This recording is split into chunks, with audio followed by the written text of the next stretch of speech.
outdoor fun. What can you do to learn science in your backyard? The kids are going to pick up some items from nature, pine cones, sticks, rocks, that sort of thing, and then we'll use this simple scale to weigh the items against each other.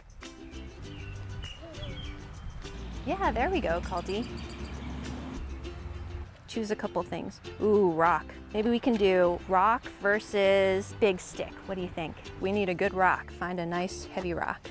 Let's see how many pine cones it takes to equal that one rock. How many do you think? 5? Okay, let's find out. 1, 2, 3, 4, not even close. 6, 7, getting there. Actually, I think 7 might be it. 1 rock equals 7 pine cones. Who'd have thought? Kansas City PBS Kids is supported by Science City.